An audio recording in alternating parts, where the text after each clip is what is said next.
యోహాను సువార్త 15వ అధ్యాయము 9, 10 వచనాలు ఎవరైనా చదవండి.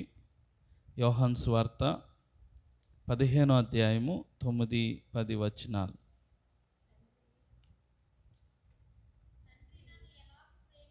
తండ్రి నన్ను ఎలాగు ప్రేమించెనో నేనును మిమ్మును అలాగూ ప్రేమించితిని.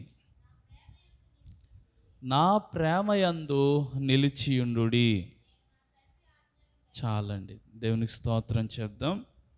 ఈ రాత్రి మనం కొద్ది నిమిషాలు ధ్యానించడానికి ఒక మాటను ఇందులోంచి, ఈ వచనంలోంచి తీసుకుందాం. అదేంటంటే, నా ప్రేమయందు నిలిచియుండుడి. అందరూ అనండి,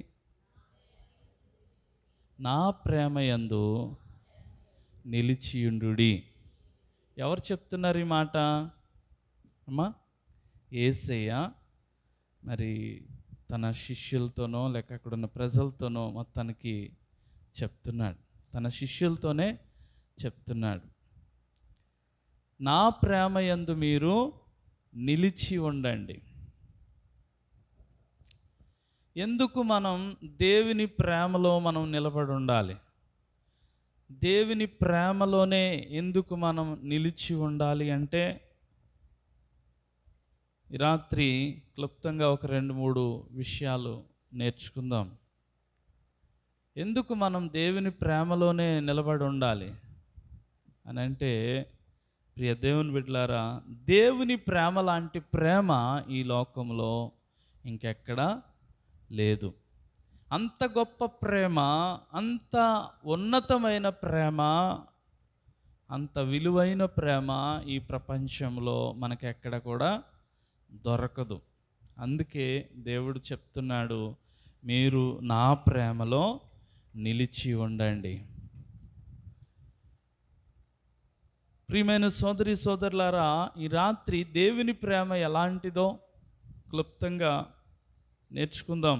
ఇర్మియా గ్రంథం 31వ అధ్యాయము 3వ వచనం. ఇర్మియా గ్రంథం 31వ అధ్యాయం 3వ వచనం. చాలా కాలము క్రిందట యెహోవా నాకు ప్రత్యక్షమై ఇట్లనెను, శాశ్వతమైన ప్రేమతో నేను మిమ్మును ప్రేమించుచున్నాను గనుక విడువక మీ ఎడల నేను కృప చూపుచున్నాను. దేవునికి స్తోత్రం చెప్దామండి. హల్లెలూయా. ప్రియ సోదరి సోదరులారా, ఎందుకు మనం దేవుని ప్రేమలో నిలిచి ఉండాలి అని మనం చూసినట్లయితే, ఇక్కడ బైబిల్ గ్రంథంలో మనం చూస్తున్నాం ప్రియులారా, దేవుని ప్రేమ శాశ్వతమైనది కాబట్టి. ఎందుకు చెప్పండి? ఆయన ప్రేమ ఎలాంటిదండి? శాశ్వతమైనది. ప్రియులారా, దేవుడు మనలను శాశ్వతమైన ప్రేమతో ప్రేమిస్తున్నానని వాగ్దానం చేస్తున్నాడు. అందుకే నేను మిమ్మల్ని విడిచిపెట్టట్లేదు. విడువక నేను ప్రేమిస్తున్నాను, విడువక నేను కృప చూపిస్తున్నాను. ఈ రోజున మనం సజీవులుగా ఉన్నామంటే, క్షేమంగా ఉన్నామంటే ఆయన మనల్ని విడువక కృప చూపిస్తున్నాడు. కాబట్టి ఆ మంచి శాశ్వతమైన ప్రేమతో మనల్ని ప్రేమిస్తున్నాడు కాబట్టే ఇంకా మనం క్షేమంగా ఉన్నాం. లేకపోతే ఎప్పుడో మనల్ని మర్చిపోవాలి అందరూ. అవునా కాదా చెప్పండి? హల్లెలూయా. ప్రియ దేవుని బిడ్డలారా, మనుష్యుల ప్రేమ కొంతవరకే, అది శాశ్వతంగా ఎంత మాత్రం ఉండదు. ప్రియులరా, యేసయ్య ప్రేమ శాశ్వతంగా ఉంటుంది. అది ఆయన ప్రేమలో మార్పు రాదు. తరాలు మారిపోయినా, యుగాలు మారిపోయినా, మనుషులు మారిపోయినా, స్నేహితులు మారిపోయినా, నీ ఇంట్లో వాళ్ళే మారిపోవచ్చేమో కానీ యేసయ్య ప్రేమలో మార్పు ఉండదు. అందుకే మనందరం యేసయ్య ప్రేమలో నిలబడి ఉండాలి. యేసయ్య ప్రేమ కొరకే మనం బ్రతకాలి. హల్లెలూయా. ఎవరి ప్రేమ కోసం బ్రతకాలి? యేసయ్య ప్రేమ కోసం బ్రతికితే అందరూ నిన్ను ప్రేమిస్తారు. మనం దేవుని ప్రేమ కోసం వెంపర్లాడితే, దేవుని ప్రేమలో నిలబడి దేవుని ప్రేమ కొరకు మనం బ్రతుకుతుంటే అందరూ మనల్ని ప్రేమించగలుగుతారు. కానీ మనుషుల ప్రేమ కోసం మనుషులు వెనకాల వెళ్తే మనుషులేమో దూరం దూరంగా వెళ్ళిపోతూ ఉంటారు, పారిపోతూ ఉంటారు. వాళ్ళు నీకు దేవుని ప్రేమ దొరకదు, మనుషుల ప్రేమ దొరకదు. అందుకే ప్రియులరా, దేవుని ప్రేమలో ఎందుకు నిలబడాలి అంటే అది శాశ్వతమైన ప్రేమ, అది అన్నటికీ మారని ప్రేమ. మారని ప్రేమయది, ఆర్పజాలని ప్రేమయది. హల్లెలూయా. రెండవదిగా ఎందుకు మనం యేసే ప్రేమలో నిలబడాలి, ఆ ప్రేమను మనం ఎందుకు ఎల్లప్పుడూ జ్ఞాపకం చేసుకుని ఆ ప్రేమ కోసమే మనం ఎందుకు బ్రతకాలి అంటే కీర్తన గ్రంథం, సామెతల గ్రంథం 17 అధ్యాయం 17 వచనం చదవండి.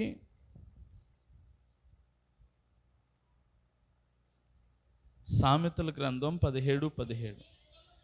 నిజమైన స్నేహితుడు విడువక ప్రేమించును, దుర్దశలో అట్టివాడు సహోదరుడుగా ఉండును. చాలండి, దేవునికి స్తోత్రం చెప్దాం. ప్రియులారా, దేవుని ప్రేమ ఎలాంటిది అంటే నిజమైన స్నేహితుడు ఎలా అయితే ప్రేమిస్తాడో అలా ప్రేమిస్తాడంటే. స్నేహితులు వట్టొట్టి స్నేహితులు ఉంటారు, నిజమైన స్నేహితులు ఉంటారు. నిజమైన స్నేహితులు, అసలైన స్నేహితులు, స్నేహితులు స్వభావం మనకి ఎప్పుడు తెలుస్తుందంటే మన దుర్దశలోనే వారి యొక్క స్వభావం బయటపడుతుంది. దుర్దశలో సహితం మనతో కూడా ఎవరైతే ఉంటారో వారే నిజమైన స్నేహితులు. మనము స్నేహితుల యొక్క స్వభావం ఏంటంటే సహజంగా మనకేమైనా కలిగి ఉన్నప్పుడు చాలా ఎక్కువగా ప్రేమిస్తారు. మనమంతా పోగొట్టుకున్నప్పుడు దూరంగా వెళ్ళిపోతారు, మనకు అసలు కనబడరు.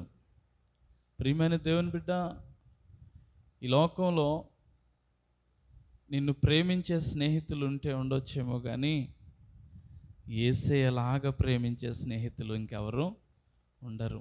ఆయన నిజమైన స్నేహితుడిగా నిన్ను నన్ను ప్రేమిస్తున్నాడు. దేవునికి స్తోత్రం చెప్దాం.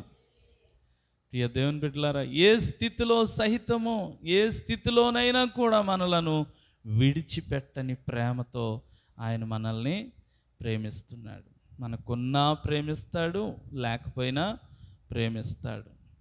ఇంకా చెప్పాలంటే మనం మంచిగా ఉన్నా ఆయన ప్రేమిస్తున్నాడు, ఆయనకి మనం దూరంగా పారిపోయినా కూడా ప్రేమిస్తున్నాడు. ఆ చిన్న కుమారుడు తండ్రిని విడిచి దూరంగా వెళ్ళిపోయాడు. ఆస్తిలో తన వాటా తీసుకుని మరీ వెళ్ళిపోయాడు. చెడ్డ స్నేహితులు మాట విని తన వాటా పట్టుకుని దూరంగా వెళ్ళిపోయి ఇష్టానుసారంగా బతుకుతున్నాడు. తండ్రి ప్రేమలో మార్పు మాత్రం రాలేదు. నా కుమారుడు ఎప్పటికైనా తిరిగి వస్తాడు, నా కుమారుడు ఎప్పటికైనా తిరిగి రావాలి, నా కుమారుడు నన్ను కలుసుకోవాలని ఎదురు చూస్తూ ఉండిపోయాడు. ఆ కుమారుడు దూరంగా వెళ్ళిన తర్వాత తండ్రిని జ్ఞాపకం చేసుకున్నాడో లేదో తెలియదు, కానీ ఈ తండ్రి మాత్రం తన కుమారుడి కోసం అనుక్షణం తలంచుకుంటూనే ఉన్నాడు. రాత్రి పగలు తలుపు వేయకుండా ఆ కుమారుడు రాక కోసం ఎదురు చూస్తూనే ఉన్నాడు. ప్రియ దేవుని బిడ్డ, మనం ఒకవేళ పాడైపోయినా కూడా యేసయ్య మనల్ని ప్రేమిస్తున్నాడు. మనం ఆత్మీయంగా ఉన్నప్పుడే కాదు, ఆత్మీయంగా దిగజారిపోయినప్పుడు కూడా యేసయ్య నిన్ను నన్ను ప్రేమిస్తున్నాడు. ఆయన ప్రేమలో ఆయన విడువక ప్రేమిస్తున్నాడు, విడిచిపెట్టే దేవుడు కాదు. ఎంత మంచి ప్రేమను చూపిస్తున్న యేసయ్య ప్రేమలో మనం నిలబడితే ఎంత బాగుంటుందో కదండి. బాగుంటుంది అంటారా, బాగుందంటారా చెప్పండి. దేవుని ప్రేమకు మనం దూరం అయిపోతున్నామేమో చూసుకోండి ప్రియులారా. లోక ప్రేమ చాలా అందంగా ఉంటుంది, లోక ప్రేమ చాలా ఆకర్షణీయంగా ఉంటుంది. ఇంట్లో ఉన్న తల్లిదండ్రుల ప్రేమ కంటే ఈదిలో ఉన్న అందరి ప్రేమ చాలా బాగుంటుందంట పిల్లలకి, కదండి. తల్లిదండ్రుల పిల్లల్ని కాస్తంత చాలా ప్రేమగా చూసుకోవాలి. లేదంటే బయట ప్రేమ వెతుక్కోవడానికి వాళ్ళు వెళ్తారు. మనిషికి ప్రేమ కావాలి. ఏం కావాలి చెప్పండి? మనిషికి ఏం కావాలి? ప్రేమ కావాలి. మనిషి మనస్సు ఏం కోరుకుంటుందంటే ప్రేమను కోరుకుంటుంది. ఆ ప్రేమ ఇంట్లో దొరికినప్పుడు బయటికి ఎంత మాత్రం వెళ్ళరు. చాలామంది పిల్లలు పాడైపోవడానికి కారణం ఏంటంటే ఇంట్లో తల్లిదండ్రులు వారిని సరిగా ప్రేమించక, ప్రేమగా మాట్లాడక. పిల్లలతో ప్రేమగా మాట్లాడితే ఇంకా బయటికి చూడరు, వాళ్ళు వీధొంక చూడరు. ఎవరు పళ్ళీకులు ఇచ్చినా, ఎవరు ఐస్ క్రీమ్ కొని పెడతానమన్నా, ఎవరు ఏమీ గిఫ్ట్ ఇస్తామన్నా, లేకపోతే ఎవరు ఎలాంటి ప్రలోభాలు పెట్టినా అట్లాంటి వాటికి వాళ్ళు ఎంత మాత్రం లొంగరు. కారణం ఏంటంటే ఇంట్లో తల్లిదండ్రుల దగ్గర వారికి మంచి ప్రేమ దొరుకుతుంది కాబట్టి. ప్రియ దేవుని బిడ్డలారా, మనుష్యులు ప్రేమను కోరుకుంటారు. అలాగే భార్య భర్తలు కూడా, భర్తకి భార్య ప్రేమ కావాలి, భార్యకి భర్త ప్రేమ కావాలి. అన్నదమ్ములు, అక్క చెల్లెలు ఒకరినొకరు ప్రేమ కలిగి ఒకరి పట్ల ఒకరు ప్రేమను కనుబరుచుకున్నప్పుడు అది చాలా సంతోషాన్ని ఇస్తుంది. హల్లెలూయా. ప్రియ దేవుని బిడ్డ, ఒకవేళ నీకు మంచి ప్రేమ ఎవ్వరు చూపించకపోతే నువ్వు బాధపడాల్సిన పని లేదు, కృంగిపోవాల్సిన పని లేదు. ఎందుకంటే నీకు ఎలాంటి ప్రేమ కావాలో అలాంటి ప్రేమను చూపించడానికి యేసయ్య ఉన్నాడు. హల్లెలూయా. భర్త కంటే ఎక్కువైన ప్రేమను చూపించగలిగిన దేవుడు నీకున్నాడు. తండ్రి కంటే ఎక్కువైన ప్రేమను చూపించగలిగే దేవుడు మనకున్నాడు. తల్లి కంటే ఎక్కువైన ప్రేమను చూపించగలిగేది యేసయ్య మాత్రమే. నీ అన్న కంటే, నీ తమ్ముడు కంటే, నీ అక్క కంటే, నీ చెల్లి కంటే, నీ స్నేహితుల కంటే, నీ బంధువుల కంటే, నీ ఇరుగు పొరుగు వారి కంటే, ఈ ప్రపంచంలో ఇంకా ఎవరికంటే, ఎవరున్నా వారందరికంటే నేను ఎక్కువగా ప్రేమించగలిగే ఒకే ఒక్క ఆయన యేసయ్య. హల్లెలూయా. ఈ రాత్రి నీకు ఏ ప్రేమ దొరకట్లేదని నిరాశతో ఉన్నావో, క్రైస్తవులు, నీకు ఎవరి ప్రేమ దొరకడం లేదని, ఎవరి ప్రేమ దొరకలేదని కృంగిపోయావో నాకు తెలియదు, కానీ ఈ రాత్రి దేవుడు నీతో ఈ మాట చెప్పమంటున్నాడు. ఆయన అంటున్నాడు, నా ప్రేమలో నిలిచుండండి అయ్యా, ఎందుకంటే నా ప్రేమ శాశ్వతమైనది. అది మధ్యలో తెగిపోయేది కాదు, తరిగిపోయేది కాదు, ఆగిపోయేది కాదు, ఆపేసేది కాదు. మనుషులు ప్రేమను మధ్యలో ఆపేస్తారు. తర్వాత ఒక స్నేహితుడు, ఒక మంచి స్నేహితుడు ఎలా అయితే ప్రేమిస్తాడో యేసయ్య అంతకంటే ఎక్కువగా నిన్ను నన్ను ప్రేమిస్తాడు. దుర్దశలో సహితము ఆయన మనలను ఎట్టి పరిస్థితుల్లోనూ విడిచిపెట్టడు. ప్రియమైన దేవుని బిడ్డలారా, దేవునికి స్తోత్రం చెప్తాం. మనుషులు, ఈ ప్రపంచంలో ఉన్న ఏ మనిషి అయినా ఎప్పుడైనా మనల్ని వదిలేయడానికి ఆశ్చర్యపోవాల్సిన అవసరం మనకేమీ లేదు. ఎప్పుడైనా వదిలేస్తాడు. ఎలా వదిలేస్తుందో తెలీదు ప్రియులారా. మనుషుల యొక్క రిలేషన్ ఎప్పుడు కట్ అయిపోతుందో తెలీదు మన జీవితంలో.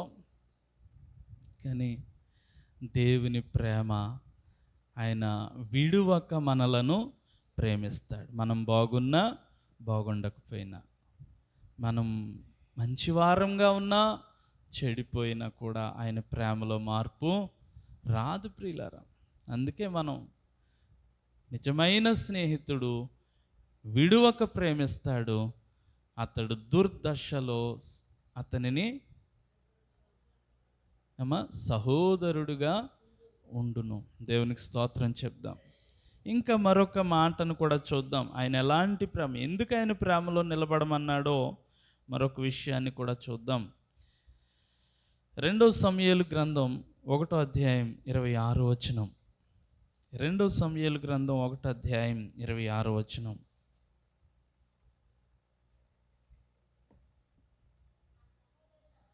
నా సహోదరుడా యోనాతానా, నీవు నాకు అతి మనోహరుడవై ఉంటివి. నీ నిమిత్తము నేను బహు శోకమును అనుభవిస్తున్నాను. నాయందు నీకున్న ప్రేమ బహు వింతైనది. స్త్రీలు చూపు ప్రేమ కంటే అది అధికమైనది. చాలండి, దేవునికి స్తోత్రం చెప్దాం. హల్లెలూయా. యోనాతాను అనే సౌలు కుమారుడితో ప్రియులారా, మరి సౌలు కుమారుని గూర్చి దావీదు బాధపడుతూ ఈ మాట చెప్తున్నాడు. నా సహోదరుడా యోనాతానా, నీ ప్రేమ, నీవు చూపించు ప్రేమ బహు వింతైనది. అది స్త్రీలు చూపించే ప్రేమ కంటే కూడా ఎంతో అధికమైనది. హల్లెలూయా. ప్రియులారా, సహజంగా స్త్రీలు చూపించే ప్రేమకి పురుషులు చూపించే ప్రేమకి తేడా ఉంటుంది. అవునా కదా చెప్పండి? ఉంటుంది కదా. పురుషులు చూపించే ప్రేమ కొన్నిసార్లు మొరటగా ఉండొచ్చు కదా, మోటుగా ఉండొచ్చు. కానీ స్త్రీలు చూపించే ప్రేమ అది ఎంతో సున్నితంగా, అందంగా ఉంటుంది కదా. యోనాతానంట దావీదుని ఎలా ప్రేమించాడంటే బహు వింతైన ప్రేమను చూపించాడంటండి. ఇక్కడ యోనాతాను దేవునికి సాదృశ్యంగా ఉన్నాడు. దావీదు మరి దేవుని బిడ్డలమైన మనకి సాదృశ్యంగా మనం పోల్చుకున్నట్లయితే ప్రియులారా, దేవుని ప్రేమ ఎలాంటిదంటే బహు వింతైనది. ఏం ప్రేమ అండి? బహు వింతైనది. అంటే వింత అంటే ఆశ్చర్యం. వింత అంటే అర్థం ఏంటంటే ఆశ్చర్యం, ఆశ్చర్యపరిచే ప్రేమ అన్నమాట. దేవుని ప్రేమ ఎంతో ఆశ్చర్యకరమైనది. ఆశ్చర్యపోవాలి ఆయన ప్రేమను బట్టి. పిల్లరా, మనము ఆయన ప్రేమలో నిలిచి ఉన్నప్పుడు ఆయన మన పట్ల ఆశ్చర్యకరమైన ప్రేమను మనకి చూపిస్తున్నాడు. ఇంకొక మాట చదివి ప్రార్థన చేసుకుందాం. పరమగీతాల గ్రంథం 2వ అధ్యాయం 4-5 వచనాలు. పరమగీతాల గ్రంథం 2వ అధ్యాయం 4-5 వచనాలు. అతడు నన్ను విందుశాలకు తోడుకుని పోయెను, నా మీద ప్రేమను ధ్వజముగా ఎత్తెను, ప్రేమాతిశయము చేత నేను మూర్ఛిల్లుచున్నాను. హల్లెలూయా. మూర్ఛపోవడం అంటారు చూసారు, అంటే సొమ్మసిల్లిపోవడం. దేవుని ప్రేమ చేత షూలమ్మితి లేక సంఘము సొమ్మసిల్లిపోయిందని ఇక్కడ రాయబడింది. సొలొమోను యొక్క ప్రేమతో షూలమ్మితి అనే స్త్రీ సొమ్మసిల్లిపోతుందంట, మూర్ఛిల్లిపోతుందంట. అంటే అంత అధికమైన ప్రేమ ఆయన షూలమ్మితి మీద చూపించాడు. ఇక్కడ షూలమ్మితి అంటే సంఘానికి సాదృశ్యంగా ఉంది. సొలొమోను అంటే యేసు ప్రభుకి సాదృశ్యంగా ఉన్నాడు. యేసయ్య చూపించే ప్రేమకు మనం సొమ్మసిల్లిపోవాలంటండి. సొమ్మసిల్లిపోయేంత ప్రేమను ఆయన మన కోసం చూపించాడు. ప్రియ దేవుని బిడ్డలారా, ఆయన ప్రేమలో మనం నిలబడాలి. ఎందుకంటే ఆయన ప్రేమ శాశ్వతమైంది, ఆయన ప్రేమ విడిచిపెట్టండి, ఆయన ప్రేమ బహు వింతైంది. ఆఖరిగా ఆయన ప్రేమ ఎంత బహు అధికమైనది. ఆయన ప్రేమను తట్టుకోవడం చాలా కష్టం అన్నమాట. ఆయన ప్రేమను మనం భరించలేం. అంత గొప్ప ప్రేమ మన పట్ల యేసయ్య చూపించాడు. ఎక్కడ చూపించాడంటే కలువరి సిలువలో. దేవునికి స్తోత్రం చెప్దాం. హల్లెలూయా. ప్రియ దేవుని బిడ్డలారా, ఏ వ్యక్తి కూడా నేను నీ కోసం మరణిస్తానని, నేను నీ కోసం చనిపోతానని, నిన్ను బాగు చేయడం కోసం నేను పాడైపోతానని, నిన్ను నిలబెట్టడం కోసం నేను పడిపోతానని, నిన్ను బ్రతికించడం కోసం నేను చనిపోతానని, నీవు పరిశుద్ధుడు అవ్వాలని, నీవు పరిశుద్ధుడు అవ్వడం కోసం నా రక్తాన్ని ధారపోస్తానని, నీవు పరలోకం వెళ్ళడం కోసం నేను భూమి మీదకి వస్తానని ఏ వ్యక్తి మనకి ముందుకు రాలేడు. మన కోసం వస్తారా ఎవరన్నా? చెప్పండి ఏమా. ఆ మధ్యకాలంలో ఒక అమ్మాయి తన భర్తను హాస్పిటల్కి తీసుకెళ్ళి జాయిన్ చేశారంట. టెస్టులన్నీ చేస్తే మరి ఆయనకి రక్తం చాలా తక్కువ ఉందంట. అందుకు డాక్టర్లు అన్నారంటమ్మా, ఈయనకి రక్తం ఎక్కించడం చాలా అర్జెంటుగా రక్తం ఎక్కించాలి, లేకపోతే ఇతని పరిస్థితి డేంజర్ సిచ్యువేషన్లోకి వెళ్ళిపోతుంది. కాబట్టి త్వరగా మీరు రక్తాన్ని మీ రక్తం ఇస్తే త్వరగా ఎక్కించేస్తాం అన్నారంట. సార్ నేను ఇప్పుడే ఇంటికి వెళ్ళి వస్తానని చెప్పి అక్కడి నుంచి వెళ్ళిందంట. ఇదిగో వస్తుంది అదిగో వస్తుంది అని సాయంత్రం దాకా చూశారంట. సాయంత్రం రాలేదు, రాత్రి రాలేదు, ఆ తెల్లవారు ఉదయానికి రాలేదు. ఇక అసలు ఆమె రాలేదంటండి. ఎందుకంటే నేను ఎక్కడ తెచ్చి ఇవ్వను రక్తాన్ని అని చెప్పి భర్తను హాస్పిటల్లోనే వదిలేసి వెళ్ళిపోయిందంట. ఇంకొక ఆవిడ ఈ మధ్యకాలంలో కరోనా దగ్గు వస్తుందని చెప్పేసి హాస్పిటల్కి తీసుకెళ్తే కరోనా టెస్ట్ చేశారంట. సరే అమ్మా, రిపోర్ట్ రేపు వస్తుంది, మీరు వెళ్ళిపోండి అన్నారంట. రిపోర్ట్ రేపు వస్తుంది వెళ్ళిపోండి అంటే వెళ్ళిపోతున్నారు ఆటోలోని. సరిగ్గా ఆటో మధ్యదారిలోకి వెళ్ళేసరికి ఆవిడ ఫోన్ వచ్చిందంట హాస్పిటల్ నుంచి. అమ్మా మీ ఆయనకి కరోనా అన్నారంట. వెంటనే ఏటి ఒకసారి బాబు ఆటో ఆఫ్ చేయి అన్నదంట.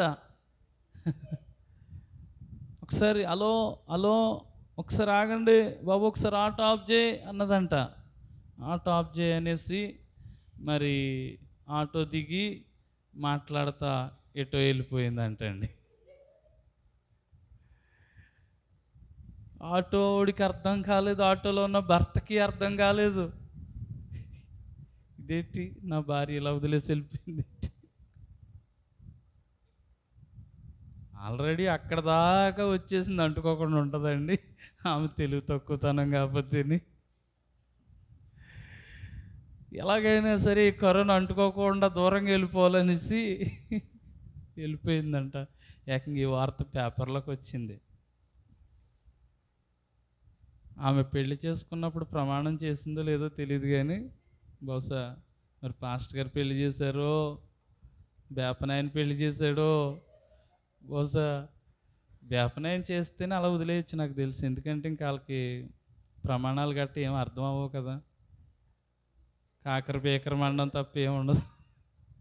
ఏమండి ఏం చెప్పారు అర్థం కాదు కాబట్టి ఆటో మధ్యలో వదిలేసిన ఆశ్చర్యపోవాల్సిన అవసరం.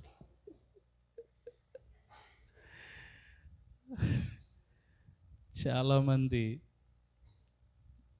ఆ పూజారి పెళ్లి చేసుకోవడానికి ఎందుకు ఇష్టపడుతున్నారంటే ఇలా మధ్యలో వదిలేసిన ఇబ్బంది లేకుండా ఉండడం కోసం అనుకుంటున్నాను నేను. ఎందుకంటే కదా, హల్లెలూయా. ఏదేమైనప్పటికీ యేసయ్య కల్వరి సిలువలో మన కొరకు అధికమైన ప్రేమను చూపించారు. ఎవ్వరూ చూపించలేని ప్రేమ, అది కొలవలేని ప్రేమ, అది వెలకట్టలేని ప్రేమ. కారణం ఏంటంటే ప్రియులారా, నీవు నేను చనిపోవలసిన స్థానంలో ఆయన దిగొచ్చాడు. ప్రియులారా, ఇంతకంటే గొప్ప ప్రేమ, ఇంతకంటే అధికమైన ప్రేమ మనకు ఎవరైనా చూపించగలరా? చెప్పండి. నీకోసం ఒకటి తక్కువ 40 కొరడా దెబ్బలు ఆయన తిన్నాడు. ప్రియులారా, ప్యాషన్ ఆఫ్ ది క్రైస్ట్ అనే పిక్చర్ ఉంది. ఆ పిక్చర్లో యేసు ప్రభు లాగా నటించిన వ్యక్తి ఉన్నాడు. ఆ వ్యక్తికి మరి ఈ కొరడా దెబ్బలు కొట్టాలి. ఆ కొరడా దెబ్బలు కొడితే ఇంకంతే సంగతులు, ఒక్క దెబ్బకి చచ్చిపోతాడనమాట. అలా అవ్వకుండా ఉండాలంటే, మరి ఆ దెబ్బలు ఆయనకి తగలకుండా ఉండాలంటే కొన్ని జాగ్రత్తలు తీసుకుంటారు. ఆయనకి ఒక దట్టమైన శరీరం తగిలిస్తారంటండి. ఒక ప్లాస్టిక్ శరీరం తయారు చేసి, అది ఆయన శరీరంలాగే ఉంటుంది, దానికి ఆయనకి తగిలిస్తారనమాట అండి. ఆ కొరడాలతో, ఆ కొరడా చివర 7 ఎముకలు ఉంటాయంటండి, పదునైన ఎముకలు. ఆ దుమ్ములు ఎముకలు లాంటివి పెట్టి దాన్ని కొడితే, అది కొడుతున్నప్పుడు పంజలాగా 7 గాలపు ముళ్ళులు లేక ఎముకలు విచ్చుకుంటాయంట. శరీరానికి తగిలినప్పుడు అవి లోనకి దూసుకుపోతాయంట. మరలా వచ్చేటప్పుడు ఆ మాంసపు ముద్దలను బయటికి లాక్కుని వస్తాయంట. ఇలాంటి సీన్ షూటింగ్ చేయాలి కాబట్టి అతనికి ఎలాంటి హాని ఉండకూడదనే ఉద్దేశంతో అతని మీద ఒక దట్టమైన ప్లాస్టిక్ శరీరాన్ని అమర్చి, లేకపోతే అదేదో ఉంటుంది ఒక పదార్థం, దాంతో తయారు చేసిన దాన్ని అమర్చి దాన్ని షూట్ చేస్తున్నారంట. వీళ్ళరా ఇంచుమించుగా ఒక 6-7 దెబ్బలు వేయాలి. ఆ కొట్టేవాడు కూడా ఏదేదో పైన కొడుతున్నట్టు ఉండడానికి వీర్లేదు. చాలా గట్టిగా యేసు ప్రభుని ఎలాగైతే కొట్టారో అలా కొట్టడం అది చూపించాలి. కాబట్టి ఆ కొట్టేవాడు బలంగా కొడితే అది ఏకంగా ఆ పైన అమర్చిన దాని లోపలికి వెళ్ళిపోయి ఒరిజినల్ శరీరానికి తగిలేసిందంటండి. అందులో నుంచి దూరిపోతే అబ్బా అని గట్టిగా కేకేసాడంట. చూడడానికి చాలా బాగుందని డైరెక్టర్ అబ్బా ఏమి నటించావయ్యా అనుకున్నాడంట. కానీ సొమ్మసిల్లి పడిపోయాడంట. సొమ్మసిల్లి పడిపోతారు. పడిపోయాడు ఏంటని అతని దగ్గరికి వచ్చి చూస్తే పాపం అతనికి ఒరిజినల్ ఒక్క దెబ్బతోనే ఒక పులి పంజా లాంటి భయంకరమైన దెబ్బ అతని పక్కటెముకలకు తగిలితే వెంటనే హాస్పిటల్కి తీసుకెళ్ళిపోయి అడ్మిట్ చేస్తే ఇంచుమించుగా 15 రోజుల వరకు అతడు ప్రియులారా మనిషి కాలేకపోయాడంట. అప్పుడు ఆ డైరెక్టర్ని అడిగాడంట, నిజంగానే యేసు ప్రభుని ఇలా కొట్టారా అంటే, అవును అలాగే కొట్టారు. ఒక్క దెబ్బకే నువ్వు హాస్పిటల్ పాలైపోయావు, కానీ ఆయనకి ఒకటి తక్కువ 40 కొరడా దెబ్బలు కొట్టారు. అంటే 39 కొరడా దెబ్బలు కొట్టారు. ఆయన మానవుల పాపముల నిమిత్తము ఆ కొరడా దెబ్బలను భరించాడని చెప్పినప్పుడు అక్కడికక్కడే కన్నీళ్లు కార్చే ఆ హీరోగా యేసు ప్రభుగా నటించిన వ్యక్తి అక్కడికక్కడే కన్నీళ్లు కార్చి, నా పాపం కోసమా ఆయన ఇలాంటి త్యాగం చేశాడు, నా అపరాధాల కోసమేనా ఆయన ఇంత ఘోరమైన శిక్షను అనుభవించాడు అని అక్కడికక్కడే మారు మనసు పొందాడంట. ప్రియులారా దేవునికి స్తోత్రం చెప్దాం. ప్రియ సోదరి సోదరులారా, ఈరోజు యేసయ్య ప్రేమను చాలా తేలిగ్గా చూస్తున్నారు. ఈరోజు యేసయ్య ప్రేమను గుర్తించడం లేదు. అందుకే ఆయన అంటున్నాడు, నా ప్రేమలో మీరు నిలిచి ఉండండి, నా ప్రేమ కోసం బ్రతకండి. ఎందుకంటే నా ప్రేమ శాశ్వతమైనది, నా ప్రేమ నిజమైన స్నేహితుడు విడువక ప్రేమించిన ప్రేమ లాంటిది, నా ప్రేమ బహు వింతైనది, స్త్రీలు చూపించు ప్రేమ కంటే అధికమైనది, నా ప్రేమ బహు విస్తారమైనది, అది సొమ్మసిల్లిపోయే ప్రేమ. ఆయన ప్రేమ ఎంతో గొప్పది. అలాంటి ప్రేమ కోసం ప్రియులారా మనం ఎదురు చూడాలి. అలా ఆయనను మనం ప్రేమించాలి. ఎంత గొప్ప ప్రేమను మన పట్ల చూపించినందుకు మనం ఆయన్ని ఎలా ప్రేమిస్తున్నాం? మనం ప్రేమిస్తున్నామా? ఏమండి, మనం యేసయ్యని ప్రేమించొద్దా? చెప్పండి, ఇప్పుడు చెప్పండి. ఎంత గొప్ప ప్రేమను యేసయ్య మన పట్ల చూపిస్తుంటే మనం ఆయన పట్ల ఎలాంటి ప్రేమను చూపిస్తున్నాం చెప్పాలి.